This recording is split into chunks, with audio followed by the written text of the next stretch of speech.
What up, my St. Louis City fam? I'm your girl Kelly, here to give you a rundown on what happened in St. Louis City government this week. I'm gonna get right into it, but I am gonna issue a disclaimer. Y'all might be a little out of sorts, maybe speak a little bit out of pocket. Bear with me because I just finished watching the Board of Aldermen meeting.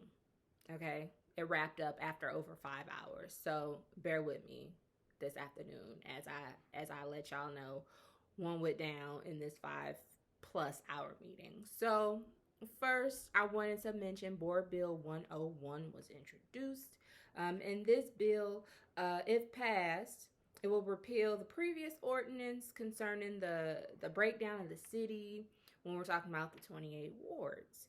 And it would establish new ward boundaries. So yes, y'all, this is the bill regarding, you guessed it, ward reduction. So there has been a legislative committee meeting scheduled for Tuesday morning, and they're going to discuss this bill. So yeah, things finna get real interesting.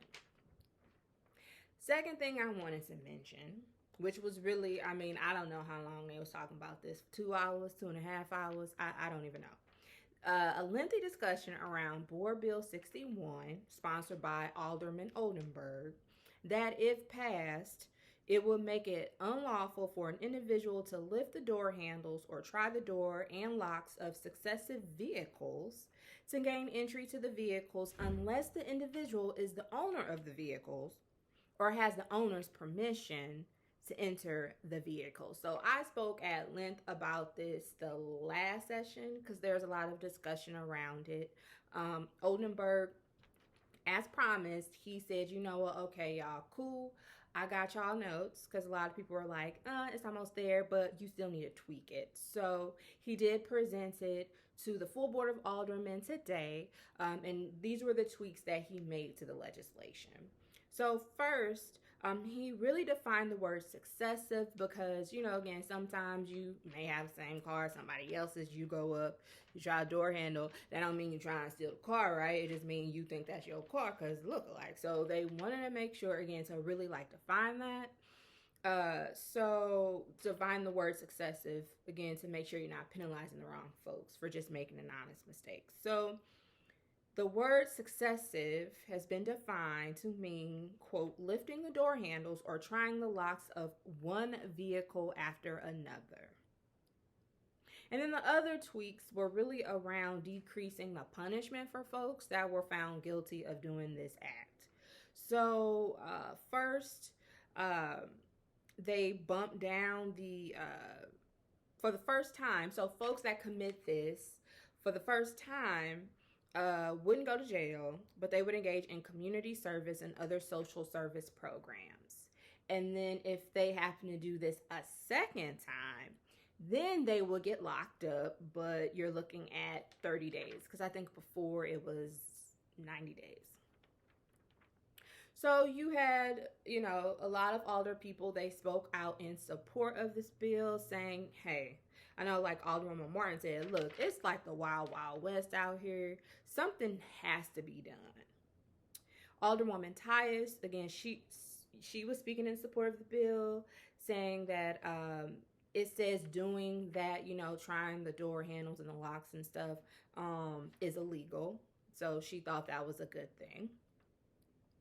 Also, there are a couple older people that said, look, they don't want to hear nothing. They tired of hearing about, oh, the poor people, these people are poor, and so that's why they do all of these things. When, in actuality, people are saying, hey, no matter how much money you have, you know the difference between right and wrong. And then also, I know another alder person, I think it was Alderman Davis, she was like, man, miss me with all that. It's too many programs out here for people to help them get jobs and employment and et cetera, et cetera. So I don't want to hear none of that mess. There were older folks that were against this legislation. Mainly their I guess perspective was that, this legislation, this bill, it ain't gonna do nothing. They were citing that there is state legislation that kind of gets at this issue, and they're like, look, there's already law in the books, y'all. So these are just words on a piece of paper, because the issue is there's a lack of enforcement. So we just making these laws, and if no one's around to enforce them, like, what the hell's the point? It ain't gonna make a difference. Also, there have been some older people expressing their issues that are saying that this legislation may actually do more harm than good, especially when we're talking about racially profiling. And so that was when it got a little interesting, because most of the folks that were no's are white alder people.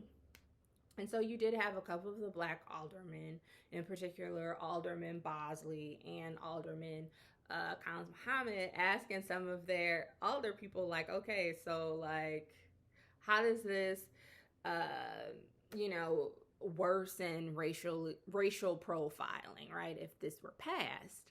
And so they asked this with Alderman Stevens, and who's a white alderman representing a ward on the south side, and he was like, nope, I am not asking no questions. Nope, nope, nope, I refuse. And I was like, damn. I mean, mind you, y'all know I be listening in these meetings, been doing it for like a good year or so. I have never, ever heard someone refuse to, like, be open to questions from their fellow colleagues. And granted, Stevens, he wasn't the sponsor of the bill, but still, like, usually when folks want to engage in dialogue with other older people, just clarifying what their stance is and their perspective is and stuff like that, because I mean, it's kind of part of the dialogue, right?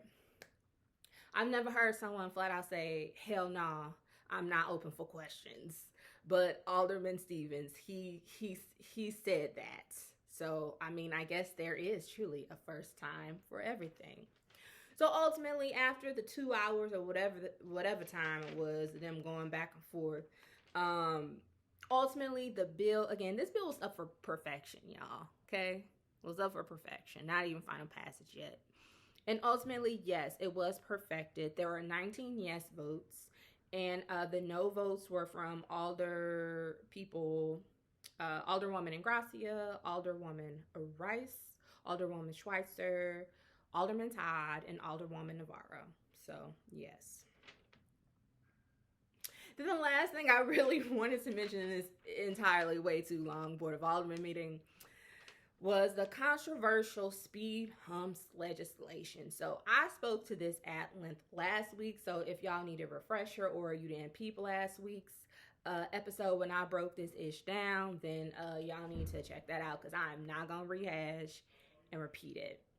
But essentially, what it does, this legislation, if passed, it really provides, I guess, a little bit more authority for older people through an ordinance to say, hey, my ward need to get these speed humps, and for the full Board of Aldermen to vote on that, instead of waiting for to go through streets department or whomever to do a speed study before they're able to get these speed humps. Again, I'm talking about speed humps and not a speed bump, because there is a difference. So this particular bill, controversial apparently, was up for final passage today, and ultimately, yes, it was passed. It was finally passed today. There were 20 yeses, there were 6 noes, from Alderwomen Ingracia, Rice, Green, Navarro, Martin, and Spencer. There was 1 abstention from Alderman Stevens, and there was 1 present vote, and that was Alderman Cone. So that's all I have for you this week. Please stay safe. Have a good weekend. I know I am. And I'll see you soon. Peace.